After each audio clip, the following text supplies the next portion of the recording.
सोचिए जरा, सिर्फ एक दिन और पूरा का पूरा प्रेशियस मेटल्स का बाजार धड़ाम। 30 जनवरी 2026 को असल में यही हुआ था। तो आज हम इसी ऐतिहासिक गिरावट के पीछे की पूरी कहानी को समझने वाले हैं। बस एक फ्राइडे और सिल्वर फ्यूचर्स में 31.4% की जबरदस्त गिरावट। सवाल ये उठता है कि आखिर ऐसा हुआ कैसे? मतलब मार्च 1980 के बाद से यह सिल्वर के लिए सबसे बुरा ट्रेडिंग दिन था। सोचिए, इतने सालों में ऐसा दिन नहीं आया। यही बात इसे एक मिस्ट्री बना देती है और आज हम इसी मिस्ट्री को सुलझाने की कोशिश करेंगे। तो फिर सवाल यह है कि इस हिस्टोरिक सेल ऑफ की आग लगी कहां से? देखिए, इसकी शुरुआत हुई एक खबर से और उस एक खबर ने पूरे मार्केट में जैसे भूचाल ला दिया। पहला डोमिनो जो गिरा वो था फेडरल रिजर्व के अगले चेयरमैन का नॉमिनेशन। जैसे ही प्रेसिडेंट ट्रंप ने केविन वॉश का नाम आगे किया, बस मार्केट में खलबली मच गई।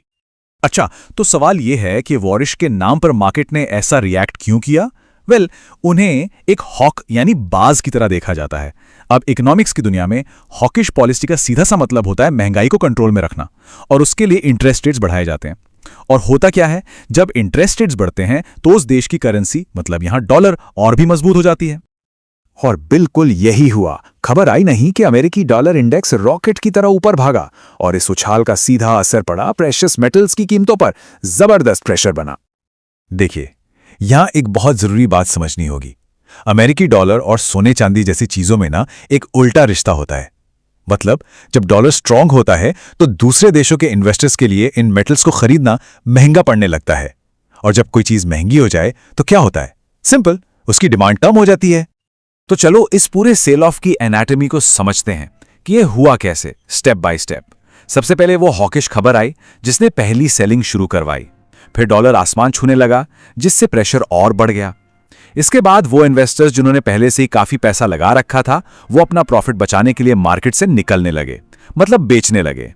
और आखिर में जब फोर्स सेलिंग और मार्जिन कॉल्स का सिलसिला शुरू हुआ तो गिरावट एक क्रैश में बदल गई। मिलर टैबवेक के इक्विटी स्ट्रैटेजिस्ट मैट मैली ने इस सिचुएशन को बहुत अच्छे से समझाया।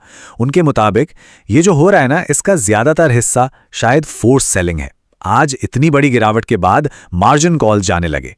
अब ये मार्जिन कॉल्स हैं क्या भला? चलिए समझते हैं। इसे सिंपल भाषा में समझते हैं। मार्जिन कॉल मतलब ब्रोकर की तरफ से एक डिमांड।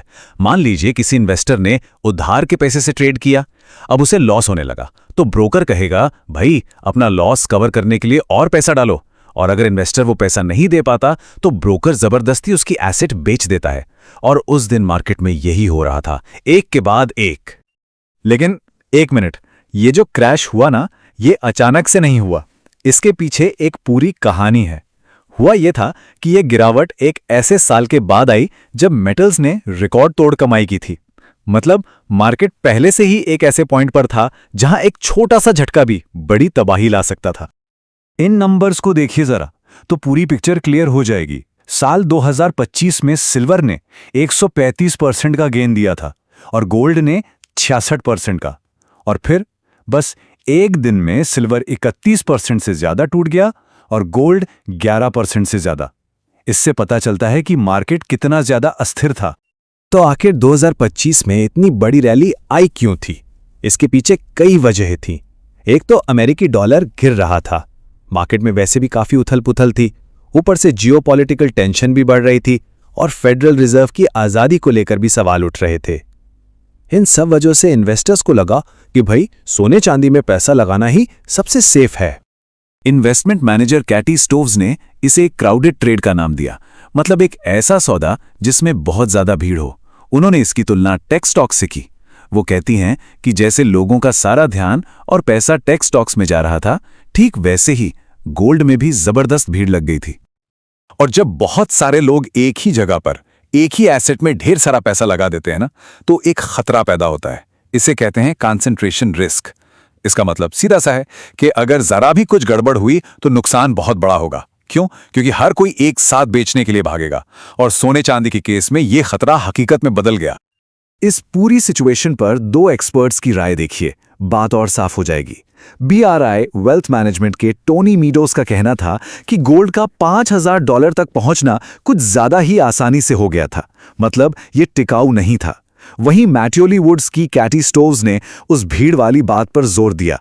उन्होंने कहा, जब सब लोग एक ही दिशा में भाग रहे हों तो अच्छे से अच्छा एसेट भी बिक सकता है। तो टेक अवे क्या है? कुल मिलाकर ये एक परफेक्ट स्टॉर्म था।